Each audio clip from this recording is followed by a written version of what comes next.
Hi, this is David Gornoski, host of A Neighbor's Choice and Things Hidden podcast, as well as some of our other programs like Science and You with our Chief Science Advisor, Dr. Yu, and our Seed Oil Survival series that we continue to have great fun unpacking the truth of nutrition. I wanted to give you a quick little message saying we appreciate all the support that we get from our uh, monthly contributors and our one-time donation supporters.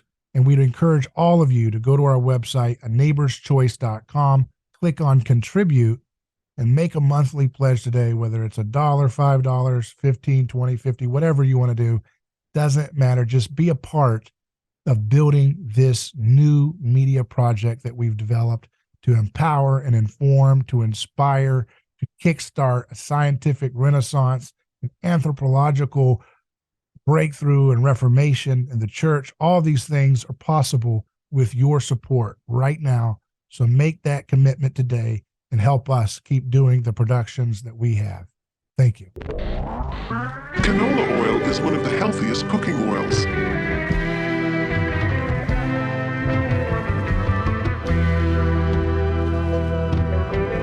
When the canola seed arrives at the processing factory, it contains foreign material, mostly plant pieces. The seeds pass by a magnet. It removes any metal that may have fallen in during the journey from field to factory. What are you eating right now? Are you eating self-hatred? Well, it's great to see our good friend Tucker Goodrich returning to the program. He's been hanging out in parts unknown, exploring the wilderness like the intrepid adventurer that he is, intellectually and spiritually, emotionally. He's blasting people left and right on Twitter, these trolls, especially the vegan trolls. But I thought, hey, Tucker, let's get you back on and see what's going on. So how's it going, Tucker? Going good, David. I relocated from Idaho back to the East Coast. So I'm now in New Hampshire, my wife and I, up near Mount Washington, where there's still good adventures to be had. Lots of skiing and backpacking and all the stuff that we like to do when we're not dealing with the humdrum items of daily life. Is it snowing over there, or how's it going right there? It's been snowing, but sadly today we got a big rainstorm that came through. I'm looking out the window to see if it's still raining, and I think most of the snow's melted. We'll see how much is left on the mountains, but our yard is much less snowy than it was a couple days ago. Classic New England weather pattern. Get some snow in early December, get all excited for a white Christmas, and then it all rains off. Well, with that note, it's the Christmas season, which means we're wrapping up. The end of the year is coming. And so I thought, we haven't had you on. Maybe we could kind of look back at this year, just the general theme. Has this been a good year overall for the education of the public about the effects of seed oils and the other related issues with PUFA products in general? Oh, absolutely. Is this the best year yet, you think? Well, it's, steady increase. Yeah, so I guess it's the best year yet. The trend is going up, and we're not, we certainly haven't reached peak PUFA awareness yet, have we?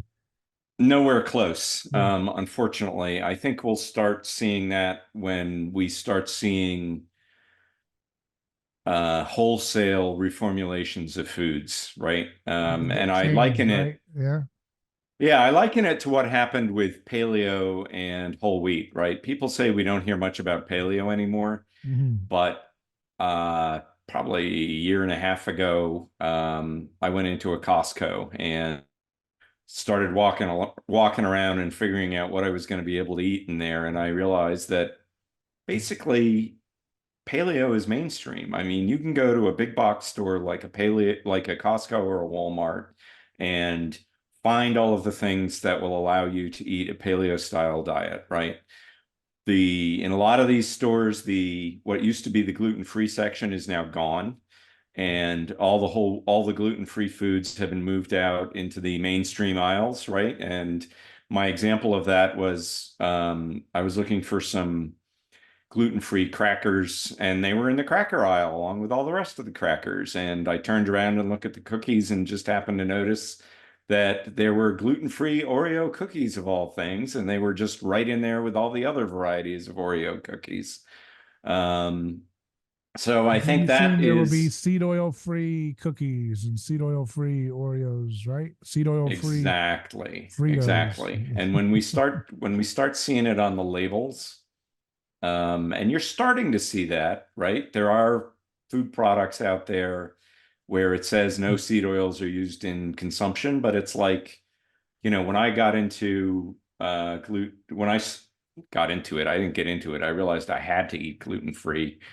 13 years ago now, and it was super hard to do. And now you can go into any restaurant, and most of them have the gluten-free items marked on the menu. Some of them have a gluten-free menu with just gluten-free items, and some of them just are aware of, but every single restaurant you go into now, if you tell them that, they're like, oh yeah, well, okay, you can eat this or this or this, they're all aware of it. Whereas when I started out doing that, they were like, what's gluten? And it's starting to, especially the younger crowd understand seed oils. When you mention it, it's not mainstream fully yet by any means, but it's certainly starting to creep up there as the next thing. And I just hope that it doesn't become another, it is, a trendy fad that goes in and out. You want it to be stable and long lasting, because it's not another fad. Really, this seems to be at the heart of a lot of people's problems, and all these fads are slicing away at some of the corners of processed foods in America in general. They're cutting something out, and the question is, at some point, we're going to run out of things to cut, and we're going to have to figure out what the elephant in the room is. Right. I don't think it's going to be a fad, because industry's been going to low linoleic acid seed oils for a long time. And a lot of the reason they've been doing that is for economic reasons. I think, as consumers become more cognizant of health issues, that they will start responding to that, right? But they've been doing it for economic reasons. Why is that? I learned this year that Mars, the big candy company, started using, linoleic acid, the harmful fat in seed oils. The Mars candy bar company started using low linoleic peanuts in their peanut M&Ms. And is it because they're not as rancid? They don't go as rancid? Right. They don't go rancid as quickly. The shelf life of the product is 10 times as long, right? And the rancidity is, it's kind of a happy alignment of interests, because the rancidity is both the economic problem and the health problem. So if they start switching away from, if they start switching to low linoleic products like peanuts and low linoleic varieties of, seed oils, like you can find low linoleic sunflower oil now, and there's even a low linoleic soybean oil, although I don't think it's on the market right now. And they're kind of backdooring it. So anyway, as that becomes more and more common, and as the health thing gets out there, you're going to see companies start to say, oh, well, we have these, now they can't come out. It's sort of like the tobacco companies, right? They can't just come out and say that our product is bad for you, but they will come out and start saying the misdirection that's becoming quite common. They never say it's a low linoleic seed oil, right? They call it a high oleic seed oil, right? High oleic peanuts, high oleic peanut oil. In Australia, you can get high oleic peanut butter, which I would love to try, since peanut butter was one of my favorite foods growing up. And then in the health, the FDA has started coming out and saying you can put a health label on your food product if it's high oleic. They kind of don't quite get it, because they say if you're replacing saturated fats with oleic acid, then you can put a health label on it. But that's a lot different from what they used to say, where it was the polyunsaturated fats that had the health aura, right? And of course, in order to understand this, the only reason oleic acid is more healthful is if it's replacing polyunsaturated fats that do have the rancidity problems and do become toxic in processing and also after you consume them in your body, right? So they're not, and that's the advantage of, Zero Acre, the company that we've discussed many times, that's producing a high oleic, low linoleic alternative to seed oils, is that they don't have an existing product. They don't have a liability. They don't have to hide the fact that they've been selling a product that the academic literature has been showing is harmful for years, for decades, right? So they can be honest about it. Whereas the big food companies, Cargill, I think, is one of the most prominent producers of vegetable oils in the world. They have high oleic varieties. They convinced McDonald's to go with a high oleic canola oil for their French fries. When was this? When did this happen? When they switched away from trans fats. So probably back in the 90s, maybe the 2000s. And it's not as low linoleic acid as I think it ought to be, but it was, it's certainly way better than the alternatives. But one of the scientists, and I'm not going to call him out by name, but one of the guys who I have found produces some of the most compelling anti-seed oil literature, has a seat that's endowed by one of the biggest producers of seed oils. Right? So either they have no idea of what this guy's doing and they've never read any of his research, which I find hard to believe, or they're aware that, using, for instance, vegetable oil, seed oils in making French fries produces toxins in the French fries. And that's the reason why French fries are the most obesogenic food, because the toxin is the obesogen that causes French fries to become obesogenic. So yeah, I don't think it's ever going to turn back, just because there are good economic reasons for this to continue happening, just as the economic reasons were the drivers for us to start consuming seed oils in the first place. But once people start once the health issue becomes more and more the forefront of the discussion, then lots of companies, I think, will start getting on the bandwagon very quickly. And, I see funny people who come on and say, there's nothing wrong with seed oils, but you shouldn't consume fried food or processed foods. Well, okay, but fried food is fried in seed oils and processed foods are all made with seed oils, right? So you can't say one and say the other. What they're really saying is, yes, seed oils are a problem, and the example is fried foods and processed foods, but we don't want to admit it. Yeah, why do so many factory I think it's a factory thing and how they do it, but it'll say, if you look at some processed foods, it'll say may contain or contains palm oil or canola oil or coconut oil, and you're like, wait, this is like a Russian roulette, Russian roulette. There's depending on which batch I got, this is healthier or less healthy, and I don't know which one I've got. So why is that? Because I think of a saturated fat like coconut oil, or I think about palm oil, more saturated fat, these tropical fats, and you'll see it on certain chips or candies. You look at these things and it'll say it'll say soybean, canola, or coconut or palm, and you're like, well, which one is it? And it doesn't say it's a blend. It'll just sometimes it'll say it's a blend, but the saturated fat texture is typically a lot different from these seed oils. So how could the same consistent product be made with totally different molecule structures? Well, as you said, they're probably doing a blend, but that's just the lawyers. It's the lawyers and the economics, right? They're going to use whichever oil is cheapest, right? So they don't want to have to redo, the list of ingredients every time they get a new shipment of oils. So they just are vague. Does that mean that palm and coconut scale then at the same cheapness if it's in the same mix of these mass-produced, Well, a lot of products. Companies? There are a lot of products where as we've discussed before, the different fats have different qualities, and one of them is how solid they're going to be at room temperature, right? So for like a baked good, you're more likely to want to use a solid fat because it's going to give it a different flavor and a different texture, right? So those people are going to be more inclined to use something like palm oil or coconut oil or some blend. But those oils tend to be more expensive. Production's harder. Of course, it's more harmful to the environment.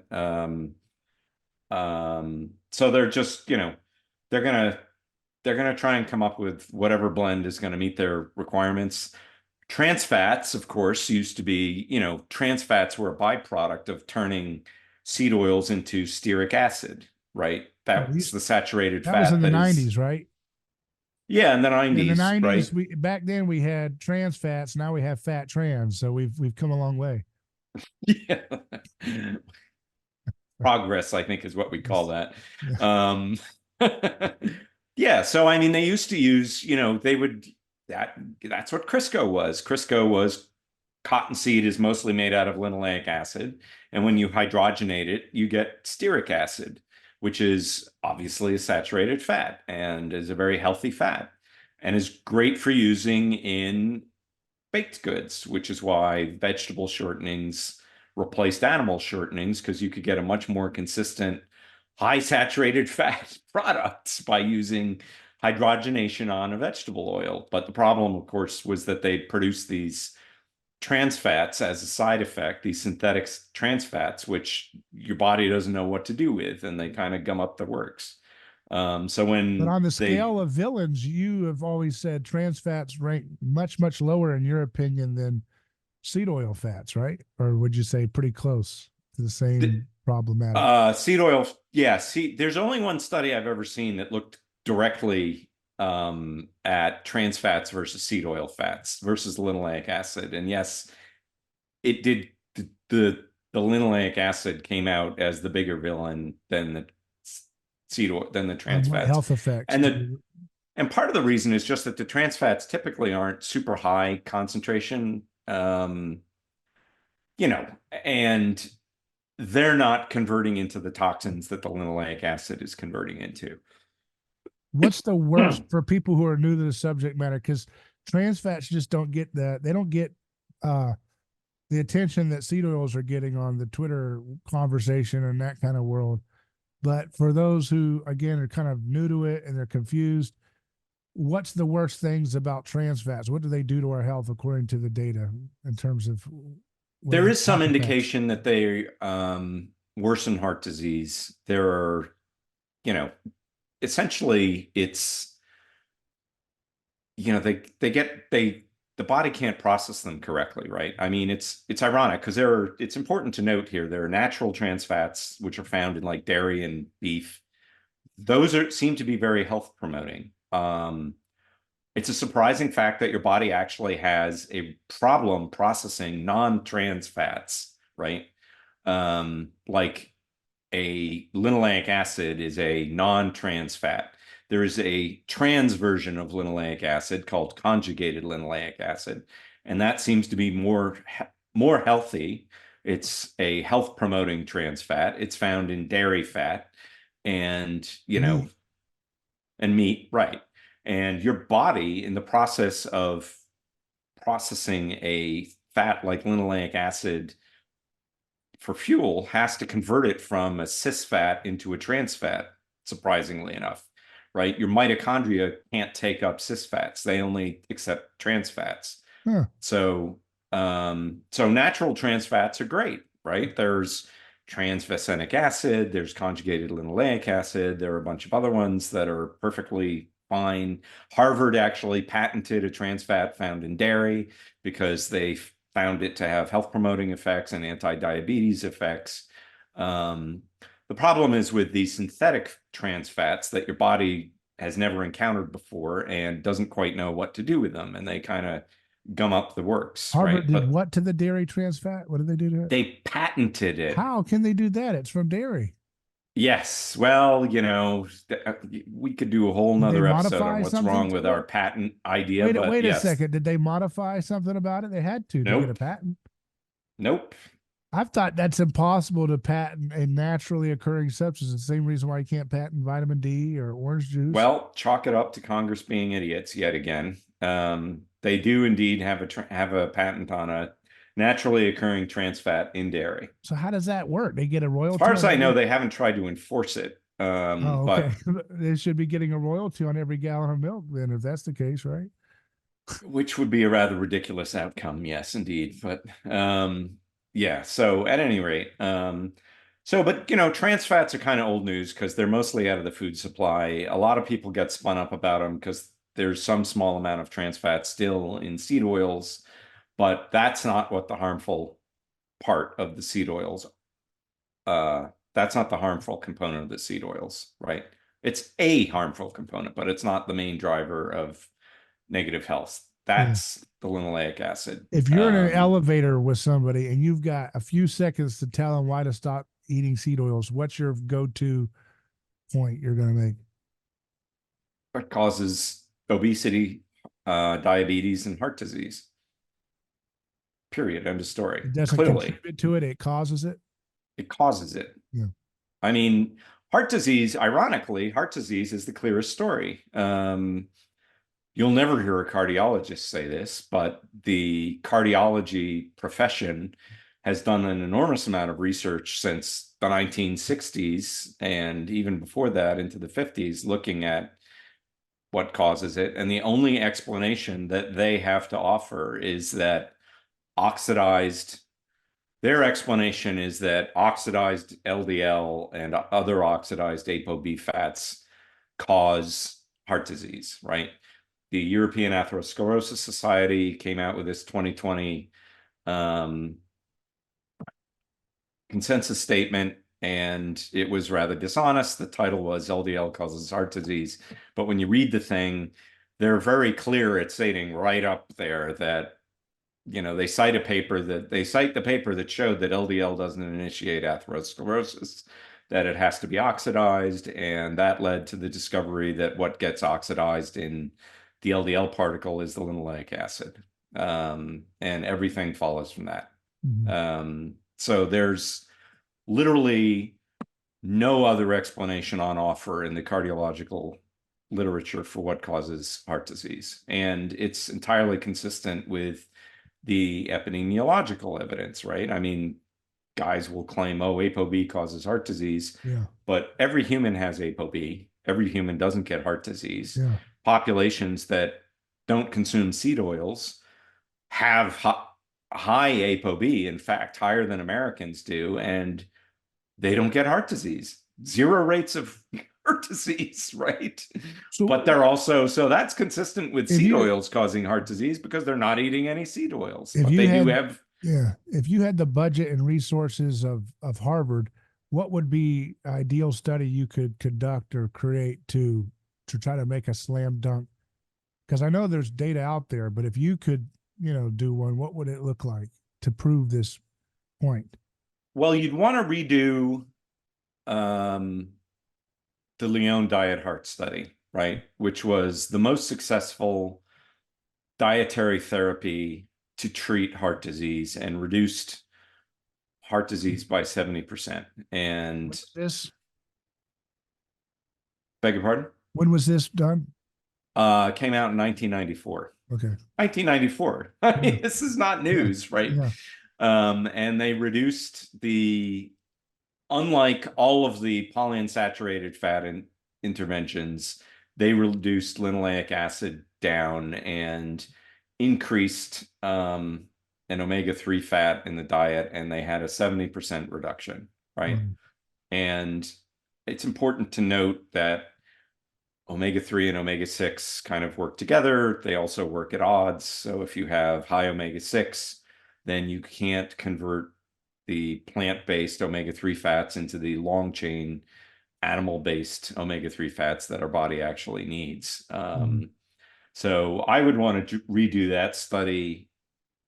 It often doesn't get included in these analyses because they changed a whole bunch of things. But based on what we know about the cardiovascular science research that's been done, that would be the key intervention to do. And it would be, it's sort of the reverse of what the American Heart Association did with the Minnesota coronary experiment, where they increased omega-6 fats in the diet, and that resulted in reduced serum, reduced blood cholesterol, but an increased rate of heart disease. So you would want to do the opposite study. Yeah. Now, of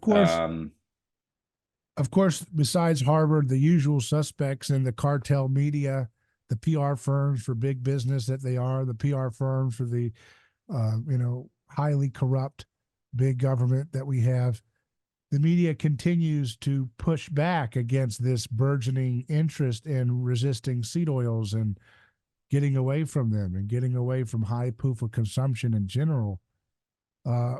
What are some of the stories you've seen this year or recently that come to mind that deserve a mention here? Well, rather than going through specific stories, there's kind of a couple of themes. The first is we still have the vegans. Some of them are starting to come around a little bit, right? And again, they're doing it in the same way. They're saying, oh, well, canola oil. Well, what's the difference between canola oil and, say, corn oil? Well, it has less omega-6, more oleic acid, and more omega-3, plant-based omega-3 acids. So is it a better seed oil? Yes, it is, right? So they're kind of backdooring it without admitting the problem here. One of the other things they like to say, now look, if you're going to claim, like I do, that it's causing obesity, diabetes, and heart disease, then a really good rebuttal to that argument would be to say, but Tucker, countries that eat lots of seed oils don't have obesity, diabetes, and heart disease, right? Of course, you can't say that because that's not the case. All the countries that eat seed oils have high or increasing rates of those three chronic diseases.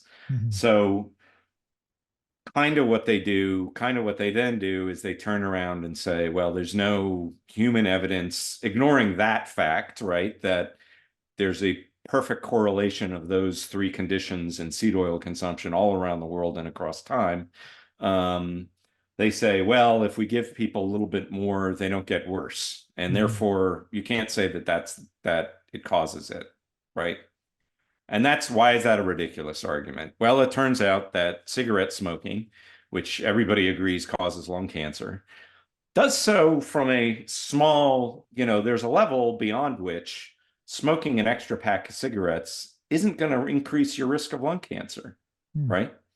That doesn't mean that cigarettes don't cause lung cancer, but what it does mean is that if you took a study of, say, people smoking 2 packs of cigarettes a day and compared it to people smoking 5 packs of cigarettes a day, and then turned around and said, look, there's no increased rate of lung cancer, so therefore smoking doesn't cause lung cancer, you'd be laughed out of science and medicine, right?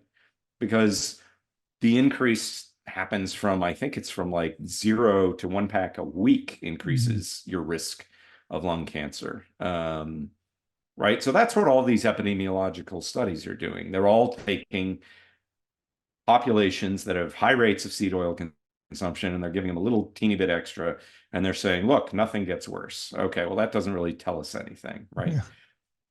What you would want to do is take a population that doesn't consume any seed oils, say, and doesn't have high rates of obesity, diabetes, and heart disease, say, and give them lots of seed oils and see what starts happening to them, right? And it turns out that we have a natural experiment going on in Bolivia where exactly this is happening. We have this tribe called the Chimane, or Tsimane, I've heard it pronounced both ways. They live in the Amazon jungle, and no obesity, no diabetes, no heart rate up until recently. And then the scientists went in and they started looking into their diet, what had changed, why are they starting to get fat? And sure enough, they found that their consumption of seed oils was starting to go up as they got more access to processed foods. right? So, okay.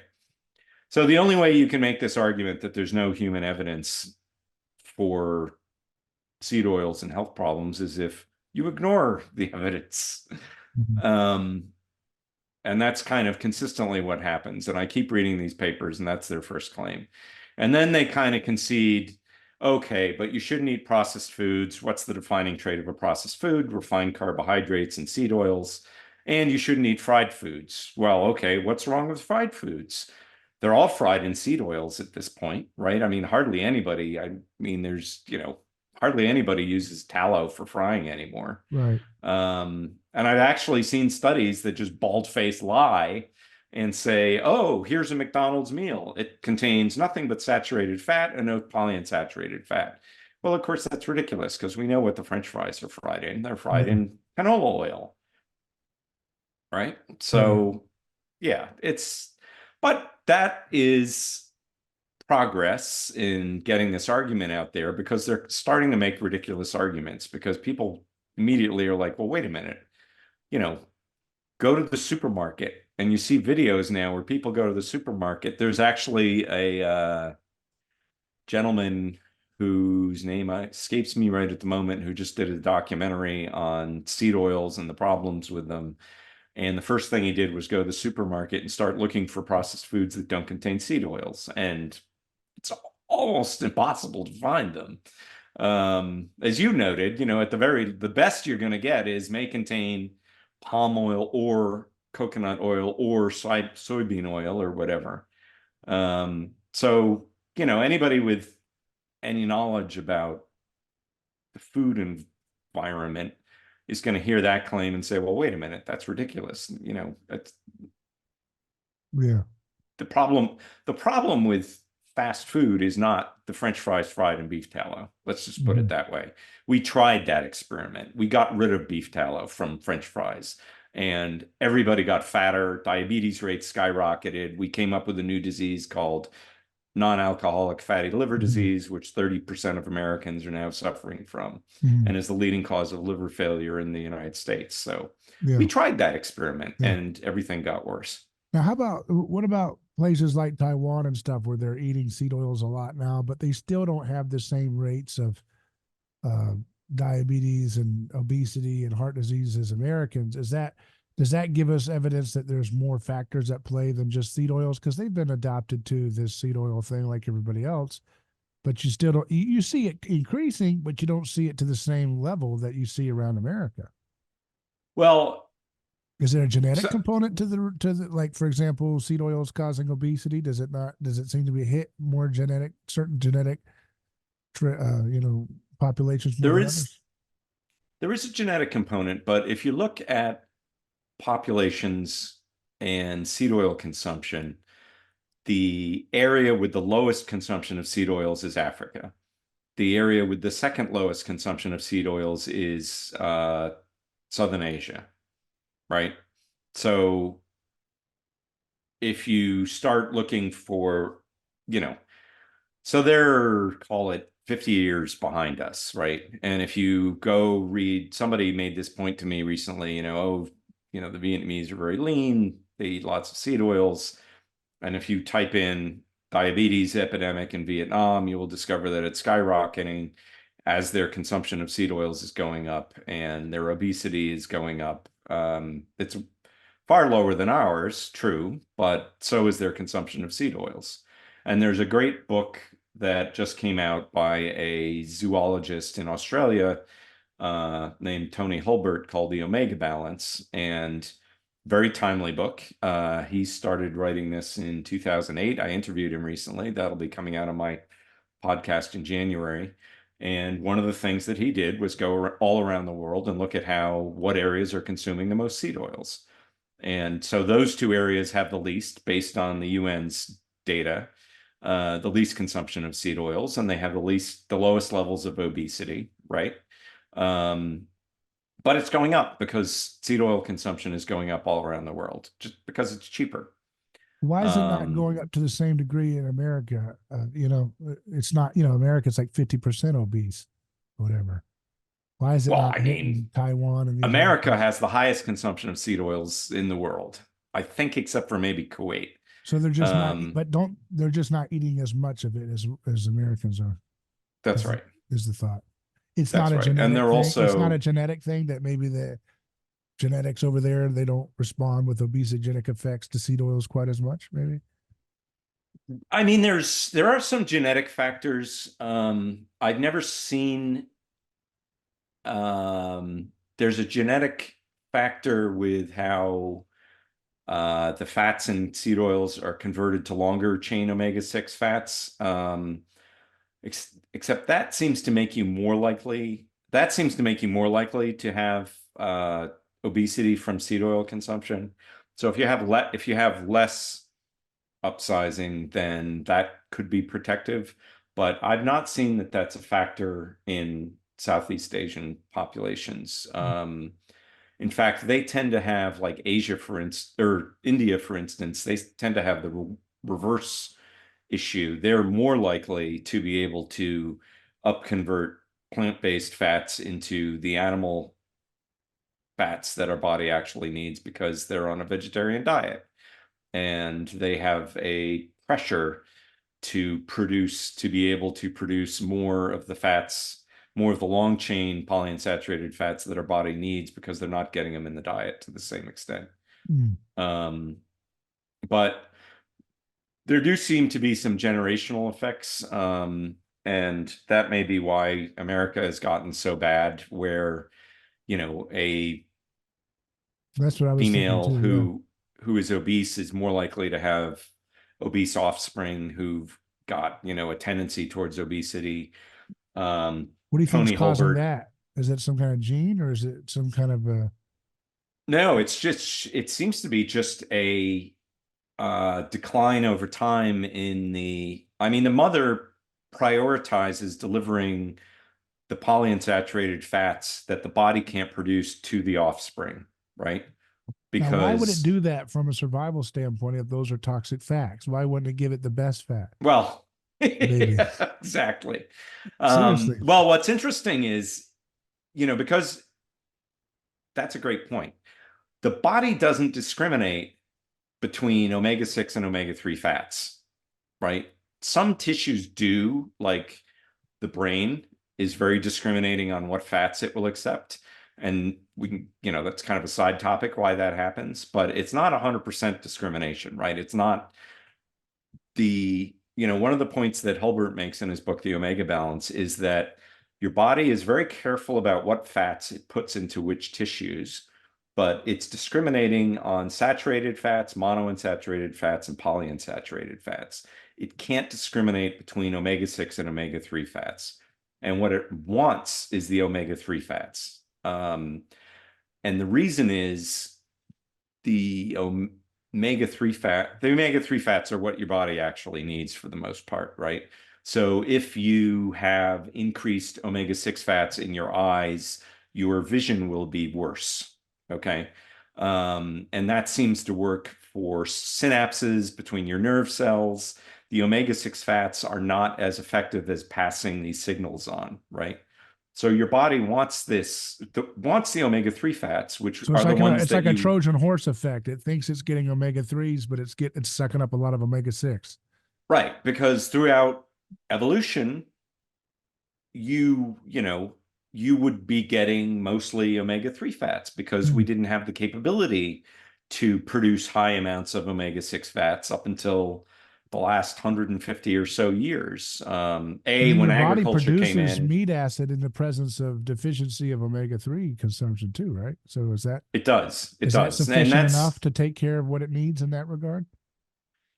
We don't have enough data. I think discussed once upon a time that there was a woman who was deficient in essential fatty acids, and she started producing this meat acid, which is the substitute that your body makes, and she had 2 healthy pregnancies, but they didn't look at the kids developing, right, to see how those 2 kids did. But they have done. Actually, was Romulus and Remus. They went on to found the Roman Empire.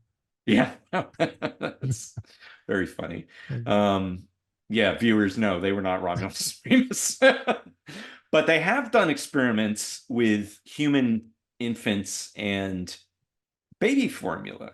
Yeah. And it is now mandatory, I think, in most countries, that long chain omega-3 fats have to be included in baby formulas. Why? Because if you don't include them, which is what we were doing for a long time, the kids have lower IQs and their nerve cells don't function as quickly. Wow. Right? So getting back to no human evidence, right? Okay, well, we have human evidence in human children, and we know that if they get an excess of omega-6 fat in formula, that they have worse outcomes, right? And we know that in a mother's, again, looking at the Chimane, compared to Americans, they have far higher levels of omega-3 fats and far lower levels of omega-6 fats in their breast milk than do Americans, right? And that's associated with, of course, their lack of obesity, diabetes, and omega-3. And it may be the case that if you look at a population over time, like America, where you have this systematic deficiency of these valuable fats to the body, that you get worse outcomes in offspring. Now,